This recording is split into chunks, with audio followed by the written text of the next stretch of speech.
Hi, I'm Alois from Ping Skills. Today we're going to break down the push into its finest detail.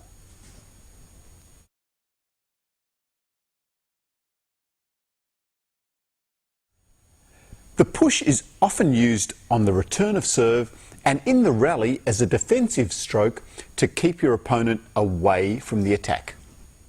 So let's look at the technique for playing a push. So here, Jeff is playing the backhand push. You can see that it's a very small stroke. Jeff's bat is facing upwards so that he can slide underneath the ball and get some backspin on his push.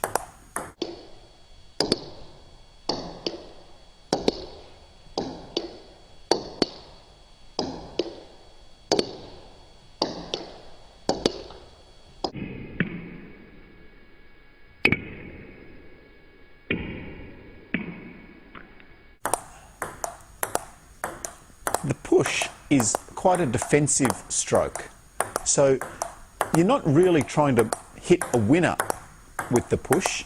It's putting the ball on the table nice and low and to a good position.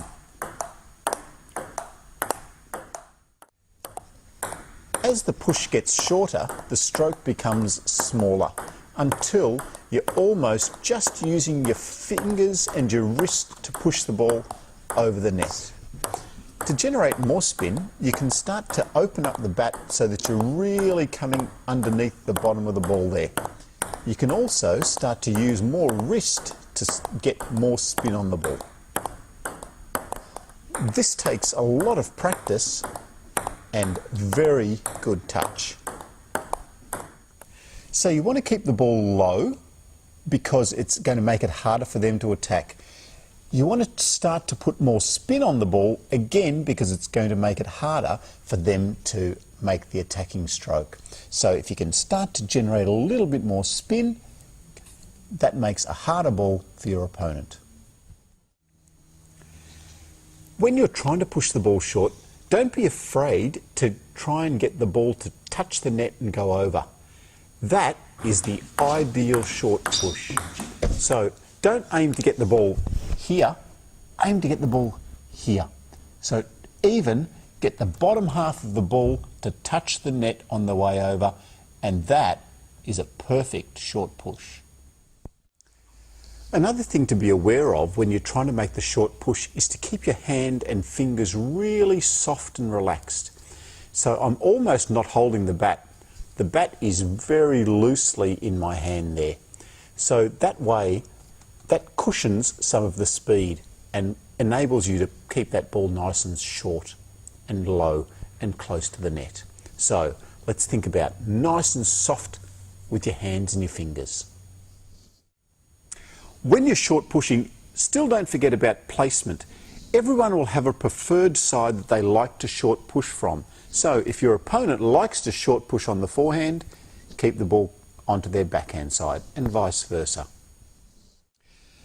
When short pushing, you also need to try and get the ball as early as you can. From here, it's easier to get the ball close to the net because it's a shorter distance. From back here, it's very difficult to get the ball close to the net on the other person's side.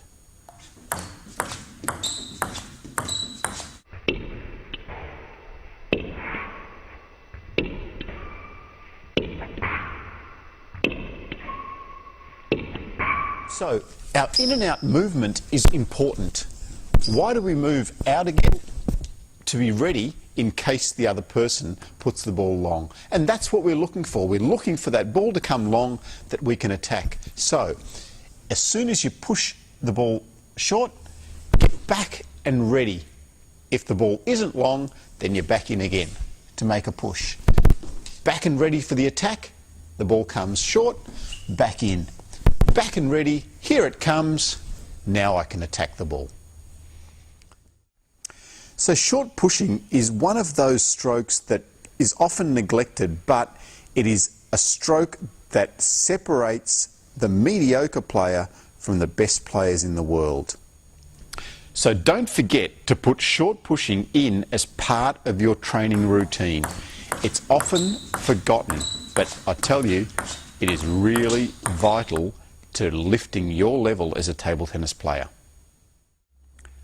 Once you've developed your push, your match strategy is to keep your push as low and as short as you can to keep your opponent away from the attack.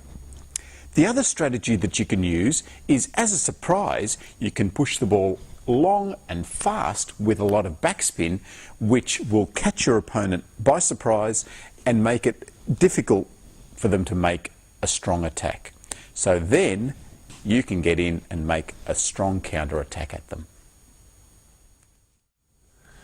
So most of the time you want to keep the ball short, but if you are going to make that surprise push heavy and deep to the corners, then you want to use a bit more wrist to get a bit more backspin, and make sure you position it wide and deep with a lot of spin to make it hard for your opponent as a surprise tactic.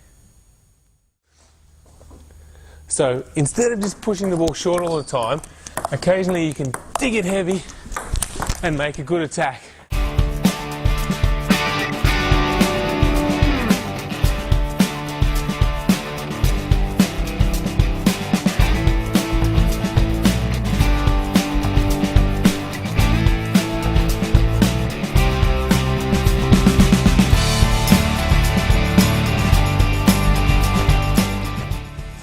So as a surprise tactic, instead of just pushing short all the time, you can dig the ball deep.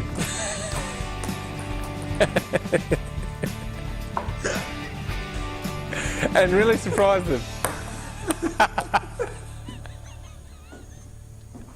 See how effective that is? That's fantastic.